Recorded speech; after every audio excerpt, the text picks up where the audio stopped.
Well, somehow we made it through the winter, so today I'm going to pull the old rod stang in the garage and throw the 456 rear end under it and lowering springs and do some other little bits to tidy up, but somehow it held together. That old oil burning 2050 with oil stabilizer additive engine is somehow still running and running fairly decent. That's a complete debacle on that engine build, so I'll get into that more in a different video. Definitely went through nature's weight reduction diet here. Lost a lot of a lot of metal off the car and whatnot, but all in all, still together. So we're just going to keep beating on the car and should be good. So without further ado, let's just pull it into the garage and get hacking into it.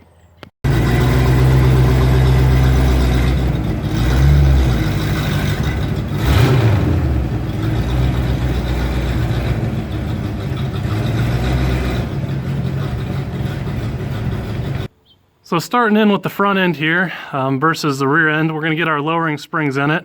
And I don't know if I've ever expressed my absolute distaste for having cars really low to the ground, but it makes it absolutely impossible to work on. As you see, I had to take my little cup there off my jack so I could even jack the thing up, which is entirely safe. So I can see that this is already going so well.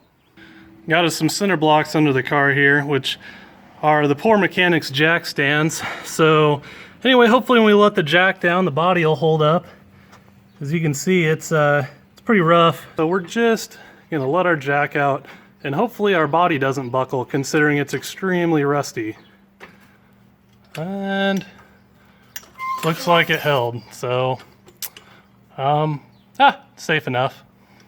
Now the next point of interest here is if the doors are gonna shut right enough. You know, the body kind of sagged in an interesting way when I let it down on the center blocks. So I'm curious. Now before, the body was kind of almost buckled where the passenger door wouldn't shut, but now we kind of see that the door shuts right. So when we weld in some subframe connectors, hopefully that happens soon. As you can see, we have an issue. Hopefully we put a little preload on the body there so it's straight like it is now. Wow, that's incredibly bad.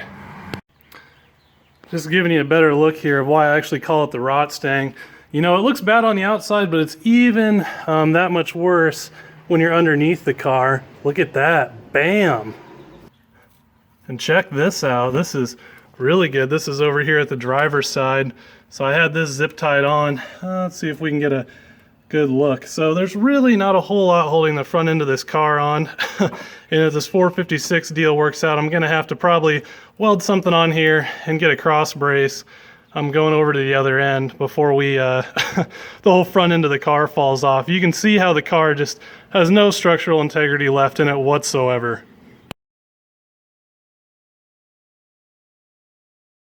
Now the Mustang here, as far as changing springs go, is really pretty darn simple. It has no upper ball joint, so basically you just throw your jack under here, and might actually throw my jack cup in here for this one, but you just put the jack under the spring perch there, zip your bolt off on top, and then you just let the jack down nice and slow, and that spring decompresses and you're fine, and then you can get your new set of springs in there real nice and easy. And just like that, the nut's free. Now if you didn't have your jack under, like I do right now, when you would take this off, you would then create a bomb where this would rocket down to 100 miles an hour, probably mess up your ball joint, and probably nail you in the shin with the spring. But in this case, we're nice and safe, kind of, and we can let it down nice and easy. Decompress our spring nice and slow, and we're not going to injure ourselves, hopefully. Nice. Alright, so here we have a little comparison. Definitely going to be hard to get these in there, I'm sure, since I could barely get these in and out by hand. Might have to get a spring compressor on it. We'll end up having to see. Probably going to be harder than I want it to be, but anyways, you see here, these original springs had broke, so this is the one that broke, and I ended up cutting the other side down to match it, and that's kind of why the car always sat so darn low in the front. So cutting springs, it's always questionable. You're messing with your spring rate and stuff, so it's always nice to go with actual springs that are set up for the application. Of course, if you can get them in, that's going to be the question here today. All right, so we got one of these in here, and it's really pretty tricky. So some of them you can just remove the spring, and they're designed so you can just slide them in there. These are not designed that way. You're supposed to remove your tie rod end here, but again, you know, this is the rot stang. I didn't want to go through all that effort, and I didn't want to use like a pickle fork and split that and then have to replace it. So we got pretty creative, and I'll get to that in a moment, but you know, these were quite a bit shorter here, so they just fell right out. But taking a look at the other side, you can see that they're longer. You can notice I'm out of breath. So this bottom lip has to come all the way up here, and the way that the action works on these, you know, they kind of swing down and out of the way, so that makes it pretty difficult. Now, other manufacturers make a little perch that the spring coil sits on. As you jack it up, it kind of slides it in. Well, to use that, you have to be able to go all the way down again, and I don't want to take this apart. You see, we got a jack under it, so we're not sending it to its full travel and destroying our tie rod. But anyway, we come up with this little apparatus here. My father, being tool and die for years and years, can get pretty creative. So we used the hole that was for the torsion bar, which the body was so rotted out, where the torsion bar mounted up, it wasn't sturdy whatsoever, so I just took it off. You know, it's fine. So we got this deal here, and how you use it is it's located in that torsion bar hole, and if you pull on it good and hard, it's going to slink that spring right up in there. So without further ado, we'll just quickly get this slammed up in here, and it was just that much easier. So after going up and down 2 or 3 times and just holding steady pressure, the spring will actually apparently walk its way in there, and I didn't have to strain on it like I've been to try and get it in there. So as we see right now, it's a complete bomb, but it's in there. So we'll get this guy unchained and slap back up in there. I really wouldn't put your face in there. Do you want to unchain this here and throw it up in the mount? I wouldn't loosen that either. Man, you're braver than I am. And just like that, we got the nut on there. Made sure on this side to have the brake caliper on the right side. And that spring is in there and completely seated in its spring perch. This is just proof that I don't fake anything right here. In my infinite wisdom here, I tied my brake out of the way so we didn't smash the lines when we were, you know, fooling with our apparatus we made. But you know, in hindsight, maybe I would have had it on the other side here, because now I kind of have to move it over here. So I guess if we put the jack under the bottom of that control arm, loosen this, kind of drop this, pull it out, I can get that over there. So gotta risk getting hit by a spring bomb one more time. All right, got the back end all jacked up now. The body is sitting on cinder blocks, so the rear end's just hanging, ready to get swapped out. And remember how at the beginning of this I showed that the door shut just fine?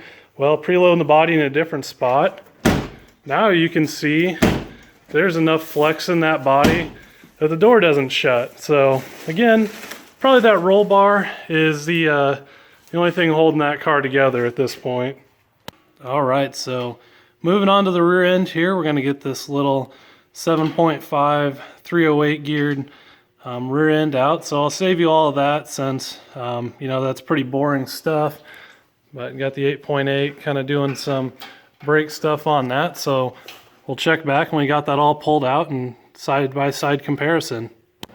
All right, so I got everything free on the old 7.5 rear end here. I'm about to pull it out, but I had to get a shot of this before I did, considering I got to take it apart to get the parking brake cable off. Remember, I only have one cable for the whole thing, but anyway, this rear end was pretty much complete. It just didn't have this spreader bar, and without the spreader bar, the parking brake won't work. So spreader bar is supposed to have a spring that holds it in place here, but You can't buy that, and I wasn't about to go searching through salvage yards for that piece just because it was so minimalistic. So what I went ahead and did is just drilled a hole in the spreader bar and drilled a hole in the wire and put them together like so, and it held it right in place. And though it's a little wiggle waggly in there, it never fell out. So anyway, gotta pull that parking brake cable off like I said, which means I gotta take all of my brakes pretty much apart to get down to it, unfortunately. And then we can pull this 7.5 out of here. So this is a pretty cool trick here that my dad kind of showed me. I've always kind of struggled with getting these out. Not that I take these on and off every other day, but he showed me that if you slip a wrench over these, it'll compress these little teeth. If I can see if I can do this here with one hand, but anyway, you slip it on and it compresses those teeth that hold it into place, and you can pull it right on out. And just like that, as you see, I got it on there and out she comes, just that easy. Are you ready? Yep.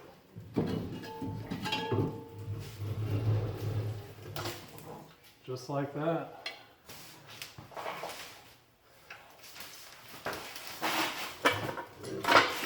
Of course, Jack's doing a wheel stand. That's that. All right, got the 7.5 out and got the 8.8 here sitting beside it. So the 7.5's on the right and the 8.8's on the left. Some key features between the two. You can just see that the 8.8 is just a lot more beefy, has a lot more material to it, a lot more webbing here, where the 7.5 is significantly smaller and there's less material.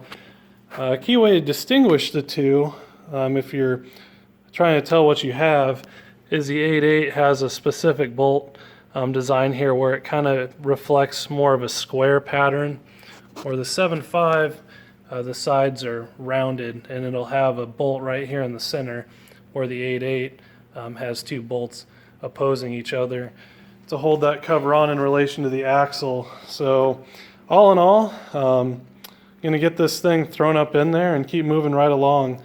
The 8.8 still a good unit. It was a factory posi unit, so I'm sure it'll go towards something else, but for now, in goes the 456. All right, the brakes are all on there, the rear end's in, everything's tightened up and buttoned up. All I gotta do yet is bleed the brakes. So went all pretty smooth. You know, I didn't show any of it on camera, I guess, because I don't want to bring up any of the PTSD of having to go through doing drum brakes or laying under there dropping rust in your eye and whatever. So I spared you all that boring, pain-inducing video there. So at this point, just bleed the brakes and slap the tires on it and hopefully stomp on the thing out the door, and it does just fine. Fingers crossed. All right, well, here's the old rod stang sitting down on its lowering springs, and 456 rear end's in. So I've been driving it a little bit. I really haven't been able to do much with recording it and whatnot. It's just been raining non-stop here, so this is kind of the first semi-nice day where the rain's kind of holding off. But overall, you know, it took a while for the front to kind of settle in, but the car handles a lot better. I guess it's got a tremendous amount of body flex because it's the rod stang, but overall I'm pretty happy with the gear swap. It does turn 3,000 RPM at 75 mile an hour, so that's pretty intense, but you know, I don't think we're gonna really do much more damage to this engine doing that. So anyway, overall, working out so far.